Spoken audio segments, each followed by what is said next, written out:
And sometimes love calls a spade, and that's one of the things that Jesus does today.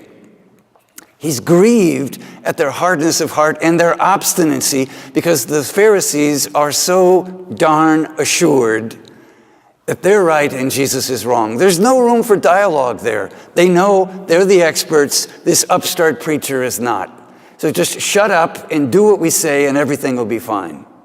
That's the Pharisees' position.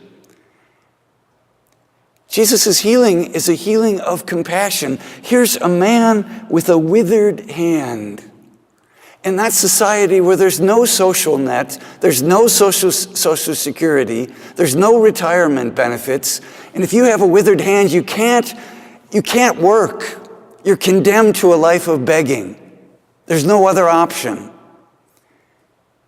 Jesus' miracle healing is an act of compassion to give the man his life back. The Pharisees don't care about him. They care about the law. Does this have anything to do with us today?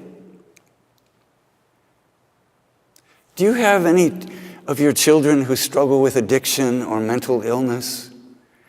Do you have family members who struggle with addiction? Have you struggled with it yourself? If you do, then you know how hard it is to decide what's the loving thing to do. How do I love these people? Sometimes what's needed is tough love. And sometimes what's needed is to weep with them in the brokenness of their lives. Do you have family members who are gay? It's really easy to be very tough and very clear on these issues when it doesn't affect you. But when it's your daughter, or it's your son, or it's you, that's a horse of a different color. Life is messy. Is your life clean, clear-cut? Mine isn't.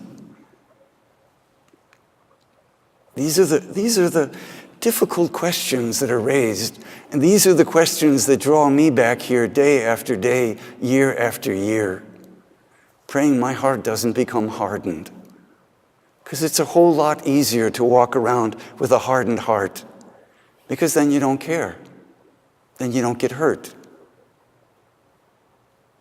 Then we live in our own smug little bubble of assurance.